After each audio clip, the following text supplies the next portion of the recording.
Hi guys, welcome to my YouTube channel. ಇವತ್ತಿನ ಈ ವಿಡಿಯೋದಲ್ಲಿ ನಾವು ಇನ್ಕಮ್ ಫ್ರಮ್ ಹೌಸ್ ಪ್ರಾಪರ್ಟಿನ ನೋಡೋಣ ಬನ್ನಿ. ಸೊ ಈ ವಿಡಿಯೋದಲ್ಲಿ ನಾನು ಬರೀ ಜಸ್ಟ್ ಫಾರ್ಮೆಟ್ನ ಹೇಳ್ಕೊಡ್ತೀನಿ. ನೆಕ್ಸ್ಟ್ ವಿಡಿಯೋಗಳಿಂದ ಸಮ್ಸ್ನ ಮಾಡ್ತೀನಿ. ಸೊ ಫಾರ್ಮೆಟ್ ಹೇಳ್ಕೊಡ್ತೀನಿ, ಬನ್ನಿ ಕೇಳಿಸ್ಕೊಳ್ಳಿ. ಸೊ ಇದ್ರಲ್ಲಿ ನಾವು ಬಂದ್ಬಿಟ್ಟು ಗ್ರಾಸ್ ಆನ್ಯುವಲ್ ವ್ಯಾಲ್ಯೂನ ಕಂಡುಹಿಡ್ಕೋಬೇಕು, ಮತ್ತೆ ನೆಟ್ ಆನ್ಯುವಲ್ ಇನ್ಕಮ್ನ ಕಂಡುಹಿಡ್ಕೋಬೇಕು. ಆ್ಯಂಡ್ ಫೈನಲಿ ನಮಗೆ ಬರುತ್ತೆ income R loss from the house property. So ಯಾವ ಥರ ಕಂಡುಹಿಡ್ಕೋಬೇಕು ಅಂತ ನೋಡೋಣ ಬನ್ನಿ.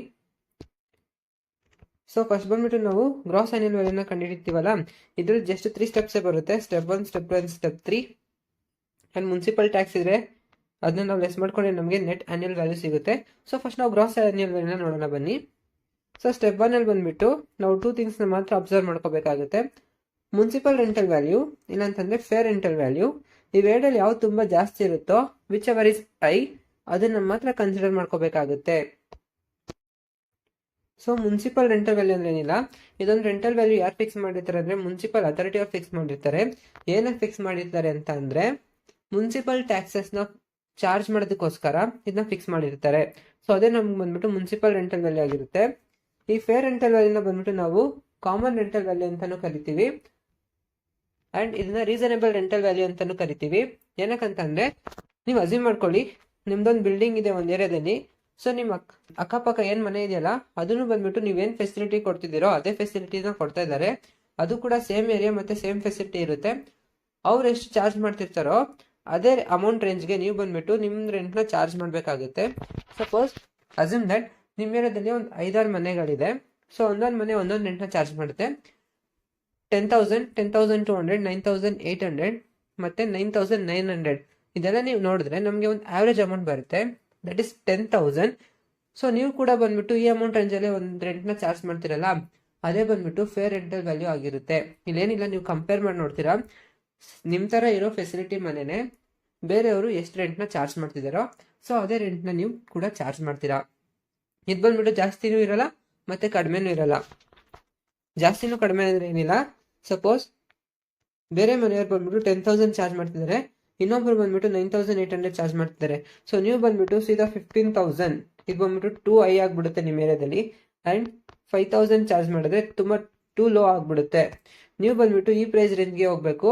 ಅವ್ರು 10,000 ಮತ್ತೆ 9,800 ಚಾರ್ಜ್ ಮಾಡಿದ್ರೆ ನೀವು 10,200, 10,500 ಆ ರೇಂಜಿಗೆ ಮಾತ್ರ ಚಾರ್ಜ್ ಮಾಡಬೇಕಾಗುತ್ತೆ. ಅದೇ ಫೇರ್ ರೆಂಟಲ್ ವ್ಯಾಲ್ಯೂ ಆಗಿರುತ್ತೆ. ಸೊ ಇಲ್ಲಿ ಏನ್ ಮಾಡ್ತೀರಾ ಅಂತಂದ್ರೆ ಇವೆರಡರಲ್ಲಿ whichever is high, municipal rental ವ್ಯಾಲ್ಯೂನ ಫೇರ್ ರೆಂಟಲ್ ವ್ಯಾಲ್ಯೂನ ಇವೆರಡರಲ್ಲಿ ಯಾವ್ದು ಐ ಇರುತ್ತೋ ಅದನ್ನ ನೀವು ಬಂದ್ಬಿಟ್ಟು ಕನ್ಸಿಡರ್ ಮಾಡ್ಕೊಳ್ತೀರಾ. ಸೊ ಸ್ಟೆಪ್ 1 ಕಂಪ್ಲೀಟ್ ಆಗುತ್ತೆ. ಇಲ್ಲಿ ನೀವು ವಿಚ್ ಎವರ್ ಇಸ್ ಐ ಅಂತ ತಗೊಂಡಿರ್ತೀರಲ್ಲ ಅಮೌಂಟು, ಅದನ್ನ ನೀವು ಸ್ಟೆಪ್ 2 ಅಲ್ಲಿ ಕ್ಯಾರಿ ಆನ್ ಮಾಡ್ಕೋಬೇಕಾಗುತ್ತೆ. ನೋಡ್ಕೊಬೋದು ನೀವು. ಸ್ಟೆಪ್ 2 ಬಂದ್ಬಿಟ್ಟು ವ್ಯಾಲ್ಯೂ ಅನ್ನೋದು ಸ್ಟೆಪ್ 1. ಇಲ್ಲಿ ನಮ್ಗೆ ಏನ್ ವ್ಯಾಲ್ಯೂ ಬಂದಿರುತ್ತಲ್ಲ ಅದನ್ನ ನಾವು ಸ್ಟೆಪ್ 2 ಇಳಿಸ್ಕೋಬೇಕಾಗುತ್ತೆ. ಅಂಡ್ ಇದ್ರ ಜೊತೆಗೆ ಬಂದ್ಬಿಟ್ಟು ನಾವು ಸ್ಟ್ಯಾಂಡರ್ಡ್ ರೆಂಟ್ ನ ಬರ್ಕೊಳ್ತೀವಿ. ಸೊ ಈ ಸ್ಟ್ಯಾಂಡರ್ಡ್ ರೆಂಟ್ ಅಂದ್ರೆ ಏನಿಲ್ಲ, ಈ ರೆಂಟ್ ನ ಬಂದ್ಬಿಟ್ಟು ಯಾರು ಫಿಕ್ಸ್ ಮಾಡ್ತಾರೆ ಅಂತಂದ್ರೆ ಒಂದು ರೆಂಟ್ ಕಂಟ್ರೋಲ್ ಅಥಾರಿಟಿ ಅಂತ ಇರುತ್ತೆ. ಅವ್ರು ಬಂದ್ಬಿಟ್ಟು ಏರಿಯಾದಲ್ಲಿ ಇಷ್ಟೇ ಬಾಡಿಗೆನ ಚಾರ್ಜ್ ಮಾಡ್ಬೇಕು ಅಂತ ರೆಂಟ್ ನ ಫಿಕ್ಸ್ ಮಾಡಿರ್ತಾರೆ. ಸೊ ಅದನ್ನೇ ಬಂದ್ಬಿಟ್ಟು ನಾವು ರೆಂಟ್ ಕಂಟ್ರೋಲ್ ಅಥಾರಿಟಿ ಅಂತ ಅಂದ್ರೆ ಸ್ಟ್ಯಾಂಡರ್ಡ್ ರೆಂಟ್ ಅಂತ ತಗೊಳ್ತೀವಿ. ಇದರಲ್ಲಿ ವಿಚ್ ಎವರ್ ಇಸ್ ಲೆಸ್ ಅದನ್ನ ಕನ್ಸಿಡರ್ ಮಾಡ್ಕೊಳ್ತೀವಿ. Whichever is less value under the step 1, ಇನ್ನೊಂದೇ ಸ್ಟ್ಯಾಂಡರ್ಡ್ ರೆಂಟ್. ಇವೆರಡರಲ್ಲಿ ಯಾವ್ದು ಕಡಿಮೆ ಇರುತ್ತೋ ಅದನ್ನ ನಾವು ಕನ್ಸಿಡರ್ ಮಾಡ್ಕೊಳ್ತೀವಿ. ಅಂಡ್ ನೆಕ್ಸ್ಟ್ ಬರುತ್ತೆ ಸ್ಟೆಪ್ 3. ಈ ಸ್ಟೆಪ್ 3 ಬಂದ್ಬಿಟ್ಟು ಏನಿಲ್ಲ, ಈ ಸ್ಟೆಪ್ 2 ಅಲ್ಲಿ ಏನ್ ವ್ಯಾಲ್ಯೂ ಬಂದಿರುತ್ತಲ್ಲ ಅದನ್ನೇ ಕೆಳಗಿಳಿಸ್ಕೊಳ್ತೀವಿ. ಅಂಡ್ ಇದ್ರ ಜೊತೆಗೆ ಬಂದ್ಬಿಟ್ಟು ನಾವು ಆಕ್ಚುಯಲ್ ರೆಂಟ್ ನ ಕಂಪೇರ್ ಮಾಡ್ತೀವಿ. ಅದು ಯಾವ್ದಂದ್ರೆ whichever is high. Value under the step 2, ಇಲ್ಲಾಂದ್ರೆ ಆಕ್ಚುಯಲ್ ರೆಂಟ್ ಏನ್ ಬಂದಿರುತ್ತೋ ಅದನ್ನ ನಾವಿಲ್ಲಿ ಕನ್ಸಿಡರ್ ಮಾಡ್ಕೊಳ್ತೀವಿ. ಈ ಆಕ್ಚುಯಲ್ ರೆಂಟ್ ಅಂದ್ರೆ ಏನಿಲ್ಲ, ಆನ್ಯುವಲ್ ರೆಂಟ್. ಸೊ 12 months ಎಷ್ಟು ರೆಂಟ್ ಚಾರ್ಜ್ ಮಾಡಿರ್ತಿರಲ್ಲ ಅದು.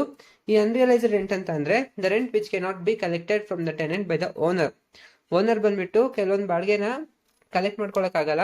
ಫಾರ್ ಎಕ್ಸಾಂಪಲ್, ಪ್ರೀವಿಯಸ್ ಇಯರ್ ಅಲ್ಲಿ ನಿಮ್ಮ ಮನೆಯನ್ನ ಬಾಡಿಗೆಗೆ ಬಿಟ್ಟಿದ್ರಿ, ಅದ್ರಲ್ಲಿ ಬಂದ್ಬಿಟ್ಟು ಅವ್ನು ಜಸ್ಟ್ ಬಂದ್ಬಿಟ್ಟು 10 months ಬಾಡಿಗೆ ಕಟ್ಟಿರ್ತಾನೆ, ಇನ್ನು 2 months ಅವನು ಬಾಡಿಗೆ ಕಟ್ಟಿರಲ್ಲ, ಬಟ್ ಖಾಲಿ ಮಾಡ್ಕೊಂಡು ಹೋಗ್ಬಿಟ್ಟಿರ್ತಾನೆ without the notice given to the owner ಗೊತ್ತಿಲ್ದೇನೆ ಹೋಗ್ಬಿಡ್ತಾನೆ. ಸೊ ಆ 2 months ಬಂದ್ಬಿಟ್ಟು ಅಮೌಂಟ್ ಬಂದಿರಲ್ಲ, ಅದೇ ಬಂದ್ಬಿಟ್ಟು ಅನ್ರಿಯಲೈಸ್ಡ್ ರೆಂಟ್ ಅಂತ ಕರಿತೀವಿ. ಸೊ ನಾವು ಅದನ್ನ ಆಕ್ಚುಯಲ್ ರೆಂಟ್ ಅಲ್ಲಿ ಲೆಸ್ ಮಾಡ್ಕೊಳ್ತೀವಿ. ಸೊ ಇಲ್ಲಿ ಬರೋ ಈ ಆಕ್ಚುಯಲ್ ರೆಂಟ್ ನ ಮತ್ತೆ ವ್ಯಾಲ್ಯೂ ಅಂಡರ್ ಸ್ಟೆಪ್ 2 ಇವೆರಡನ್ನ ಕಂಪೇರ್ ಮಾಡಿದ್ರೆ ಯಾವ್ದು ಜಾಸ್ತಿ ಇರುತ್ತೋ ಅದನ್ನ ನಾವು ಇಲ್ಲಿ ಕನ್ಸಿಡರ್ ಮಾಡ್ಕೊಳ್ತೀವಿ. ಇದ್ರಲ್ಲಿ ಬಂದ್ಬಿಟ್ಟು ಇನ್ನೊಂದು ಲೆಸ್ ಮಾಡ್ತೀವಿ, ಅದು ವೇಕೆನ್ಸಿ ಪೀರಿಯಡ್ ಅವ್ರ ವೇಕೆನ್ಸಿ ಅಲವೆನ್ಸ್. ಈ ವೇಕೆನ್ಸಿ ಅಲವೆನ್ಸ್ ಅಂದ್ರೆ ಏನಿಲ್ಲ, ನಿಮ್ಮ ಮನೇಲಿ ಒಬ್ರು ಬಾಡಿಗೆಗಿದ್ರು, ಅವರು ಖಾಲಿ ಮಾಡ್ಕೊಂಡು ಹೋಗ್ತಾರೆ. ಸೊ ಅದಾದ್ಮೇಲೆ ನಿಮ್ಮ ಮನೆ ಬಂದ್ಬಿಟ್ಟು ಎಷ್ಟು ದಿನವರೆಗೂ ಖಾಲಿ ಇರುತ್ತಲ್ಲ ಅದನ್ನ ನಾವು ಬಂದ್ಬಿಟ್ಟು ವೇಕೆನ್ಸಿ ಪೀರಿಯಡ್ ಅಂತ ಕರಿತೀವಿ. ಸಪೋಸ್ ನಿಮ್ಮ ಮನೆಗೆ ಬಂದ್ಬಿಟ್ಟು ನೀವು ಪರ್ ಮಂತ್ಗೆ 10,000 ಚಾರ್ಜ್ ಮಾಡ್ತಿದ್ದೀರಾ ಅಂದ್ಕೊಳ್ಳಿ. ಅಂಡ್ ನಿಮ್ಮ ಬಿಲ್ಡಿಂಗ್ ಬಂದ್ಬಿಟ್ಟು ಮನೆ ಖಾಲಿ ಮಾಡ್ಕೊಂಡು ಹೋದ್ಮೇಲೆ 3 ಮಂತ್ಸ್ಗೆ ವೇಕೆಂಟ್ ಆಗಿತ್ತು ಅಂದ್ರೆ 3 ಮಂತ್ಸ್ ವರೆಗೂ ಆ ಮನೇನ ಯಾರು ಬಂದು ಆಕ್ಯುಪೈ ಮಾಡ್ಕೊಂಡಿಲ್ಲ ಅಂತ ಟೈಮಲ್ಲಿ ಏನಾಗುತ್ತೆ ಅಂತಂದ್ರೆ ಈ 10,000 ಪರ್ ಮಂತ್ ಇರೋದನ್ನ ನೀವು 3 ಮಂತ್ಸ್ಗೆ ಕ್ಯಾಲ್ಕುಲೇಟ್ ಮಾಡ್ಕೊಂಡು ಇಲ್ಲಿ ಬಂದಿರೋ ವ್ಯಾಲ್ಯೂ ಲೆಸ್ ಮಾಡ್ಕೊಳ್ತೀರಾ. ಅವಾಗ ನಿಮಗೆ ಸಿಗುತ್ತೆ gross annual value. So gross annual value ಸಿಕ್ಕಿದ್ಮೇಲೆ ನಾವು ಬಂದ್ಬಿಟ್ಟು ಏನು ಕ್ಯಾಲ್ಕುಲೇಟ್ ಮಾಡ್ಕೋಬೇಕು, ನೆಟ್ ಆನ್ಯುಯಲ್ ಕ್ಯಾಲ್ಕುಲೇಟ್ ಮಾಡ್ಕೋಬೇಕಾಗುತ್ತೆ. ನೆಟ್ ಆನ್ಯುಯಲ್ ವ್ಯಾಲ್ಯೂನ ಕ್ಯಾಲ್ಕುಲೇಟ್ ಮಾಡ್ಕೋಬೇಕಾಗುತ್ತೆ. ಇದನ್ನ ನೀವು ಅದ್ರ ಜೊತೆನೆ ಕ್ಯಾಲ್ಕುಲೇಟ್ ಮಾಡ್ಕೋಬಹುದು, ಇದರ ಸಪ್ರೇಟ್ ಏನು ಮಾಡಂಗಿಲ್ಲ. ಗ್ರಾಸ್ ಆನ್ಯುಯಲ್ ವ್ಯಾಲ್ಯೂ ಇದರಲ್ಲಿ ಮುನ್ಸಿಪಲ್ ಟ್ಯಾಕ್ಸ್ನ ನೀವು ಲೆಸ್ ಮಾಡ್ಕೋಬೇಕು. ಈ ಮುನ್ಸಿಪಲ್ ಟ್ಯಾಕ್ಸ್ ಏನಕ್ಕೆ ಅಂತಂದ್ರೆ ನಾವು ಇಲ್ಲಿ ಹೇಳ್ತೀನಿ ಕೇಳಿಸ್ಕೊಳ್ಳಿ. ಇದಕ್ಕೆ ಕೇಳಿದೆ ನಾನು ಒಂದು ವಿಷಯ, ಮುನ್ಸಿಪಲ್ ರೆಂಟಲ್ ವ್ಯಾಲ್ಯೂ ಅಂದ್ರೇನು, ಈ ರೆಂಟ್ ಯಾರು ಫಿಕ್ಸ್ ಮಾಡ್ತಾರೆ, ಏನಕ್ಕೆ ಫಿಕ್ಸ್ ಮಾಡ್ತಾರೆ ಅಂತ. ಮುನ್ಸಿಪಲ್ ರೆಂಟಲ್ ವ್ಯಾಲ್ಯೂ ಅಂದ್ರೆ ರೆಂಟಲ್ ವ್ಯಾಲ್ಯೂ ಯಾರು ಫಿಕ್ಸ್ ಮಾಡೋದು, ಮುನ್ಸಿಪಲ್ ಅಥಾರಿಟಿ ಅವ್ರು ಫಿಕ್ಸ್ ಮಾಡ್ತಾರೆ. ಏನಕ್ಕೋಸ್ಕರ ಫಿಕ್ಸ್ ಮಾಡ್ತಾರೆ, ಮುನ್ಸಿಪಲ್ ಟ್ಯಾಕ್ಸ್ನ ಚಾರ್ಜ್ ಮಾಡೋದಕ್ಕೋಸ್ಕರ ಫಿಕ್ಸ್ ಮಾಡಿರ್ತಾರೆ. ಸೊ ಆ ಮುನ್ಸಿಪಲ್ ಟ್ಯಾಕ್ಸ್ನ ನಾವು ಬಂದ್ಬಿಟ್ಟು ಗ್ರಾಸ್ ಆನ್ಯುಯಲ್ ವ್ಯಾಲ್ಯೂ ಲೆಸ್ ಮಾಡ್ಕೊಂಡ್ರೆ ನಮಗೆ ಸಿಗುತ್ತೆ ನೆಟ್ ಆನ್ಯುಯಲ್ ವ್ಯಾಲ್ಯೂ. ಸೊ ಇದರಲ್ಲೂ ಕೂಡ ನಮಗೆ ಕೆಲವೊಂದು ಡಿಡಕ್ಷನ್ಸ್ ಕೊಟ್ಟಿರ್ತಾನೆ. ಇದನ್ನ ಯಾವ್ದ್ರಲ್ಲಿ ಡಿಫೈನ್ ಮಾಡಿದ್ದಾನೆ ಅಂತ ಅಂದ್ರೆ ಸೆಕ್ಷನ್ 24 ಆಫ್ IT ಆಕ್ಟ್ 1961 ಅಲ್ಲಿ ಡಿಫೈನ್ ಮಾಡಿದ್ದಾನೆ. ಫಸ್ಟ್ ಬಂದ್ಬಿಟ್ಟು ಸ್ಟ್ಯಾಂಡರ್ಡ್ ಡಿಡಕ್ಷನ್ಸ್ ಕೊಟ್ಟಿರ್ತಾನೆ 30% ಆಫ್ ದ NAV. ಇಲ್ಲಿ NAV ಅಂದ್ರೆ ಏನಿಲ್ಲ, ನೆಟ್ ಆನ್ಯುಯಲ್ ವ್ಯಾಲ್ಯೂ. ಈ ನೆಟ್ ಆನ್ಯುಯಲ್ ವ್ಯಾಲ್ಯೂನ ನಾವು 30% ಮಾಡ್ಕೋಬೇಕಾಗುತ್ತೆ. ಅಂಡ್ ಇನ್ನೊಂದು ಬಂದ್ಬಿಟ್ಟು ಇಂಟ್ರೆಸ್ಟ್ ಆನ್ ದ ಲೋನ್. ಇಲ್ಲಿ ಇಂಟ್ರೆಸ್ಟ್ ಆಫ್ ದ ಲೋನ್ ಯಾವ್ದು ತಗೋಬೇಕು ಅನ್ನೋದು ತುಂಬಾ ಇಂಪಾರ್ಟೆಂಟ್. ನೀವು ಇಂಟ್ರೆಸ್ಟ್ ಆನ್ ಲೋನ್ ಯಾವ್ದು ತಗೊಳ್ತೀರಾ ಅಂತಂದ್ರೆ, ನೀವು ಒಂದು ಲೋನ್ ನ ತಗೊಂಡಿದ್ದೀರಾ, ಆ ಲೋನ್ ನ ಬಂದ್ಬಿಟ್ಟು ಹೌಸ್ ನ ಕನ್ಸ್ಟ್ರಕ್ಟ್ ಮಾಡೋದಕ್ಕೋಸ್ಕರ ಇಲ್ಲಾಂದ್ರೆ ಹೌಸ್ ನ ರಿಪೇರ್ ಮಾಡೋದಕ್ಕೋಸ್ಕರ ತಗೊಂಡಿದ್ರೆ ಮಾತ್ರ ನೀವು ಕನ್ಸಿಡರ್ ಮಾಡ್ಕೊಳ್ತೀರಾ. ಈ ರಿಪೇರ್ ಅಂತ ಹೇಳಿದ್ನಲ್ಲ, ಇದು ತುಂಬಾ ಇಂಪಾರ್ಟೆಂಟ್. ನಿಮ್ಗೆ ಕ್ವಶನ್ ಅಲ್ಲಿ 2 ಟೈಪ್ಸ್ ಆಫ್ ರಿಪೇರ್ ಕೊಟ್ಟಿರ್ತಾನೆ. ಒಂದು ನಾರ್ಮಲ್ ಆಗಿ ರಿಪೇರ್ ಅಂತ ಕೊಟ್ಟಿರ್ತಾನೆ, ಇನ್ನೊಂದು ಬಂದ್ಬಿಟ್ಟು interest on the loan taken for the repairing ಅಂತ ಕೊಟ್ಟಿದ್ರೆ ನೀವು ಯಾವ್ದು ತಗೋಬೇಕಂತಂದ್ರೆ interest on the loan taken for the repairing ಅಂತ ಇರುತ್ತಲ್ಲ ಅದನ್ನ ಮಾತ್ರ ಕನ್ಸಿಡರ್ ಮಾಡ್ಕೋಬೇಕಾಗುತ್ತೆ. ನಾರ್ಮಲ್ ರಿಪೇರ್ ಇರೋದನ್ನ ನೀವು ರಿಜೆಕ್ಟ್ ಮಾಡ್ಕೋಬೇಕಾಗುತ್ತೆ. ಸೊ ಇಷ್ಟೇ, ಇಂಟ್ರೆಸ್ಟ್ ಆನ್ ದ ಲೋನ್ ಯಾವ ತರ ತಗೋಬೇಕು ಅಂತ ನಾನು ಹೇಳ್ಕೊಟ್ಟಿದ್ದೀನಿ. ಜಸ್ಟ್ ಹೌಸ್ ಕನ್ಸ್ಟ್ರಕ್ಟ್ ಮಾಡೋದಕ್ಕೆ ಇಲ್ಲಾಂದ್ರೆ ಹೌಸ್ ನ ರಿನೋವೇಟ್ ಮಾಡೋದಕ್ಕೆ, ಹೌಸ್ ನ ರಿಪೇರ್ ಮಾಡೋದಕ್ಕೆ ಇಂಟ್ರೆಸ್ಟ್ ಆನ್ ಲೋನ್ ಬಂದಿದೆ ಅಂತಂದ್ರೆ ಅವಾಗ ಮಾತ್ರ ನೀವು ಇದನ್ನ ಕನ್ಸಿಡರ್ ಮಾಡ್ಕೋಬೇಕಾಗುತ್ತೆ, ಇಲ್ಲಾಂದ್ರೆ ಇಗ್ನೋರ್ ಮಾಡ್ಬೇಕಾಗುತ್ತೆ. ಅಂಡ್ ನೀವು ಬಂದಿರೋ ನೆಟ್ ಆನ್ಯುಯಲ್ ವ್ಯಾಲ್ಯೂ ಅಲ್ಲಿ ಈ ಡಿಡಕ್ಷನ್ಸ್ ಇರುತ್ತಲ್ಲ 30% on the NAV and interest on the loan ನ ಡಿಡಕ್ಟ್ ಮಾಡ್ಕೊಂಡ್ರೆ ನಿಮ್ಗೆ taxable income from house property ಬರುತ್ತೆ.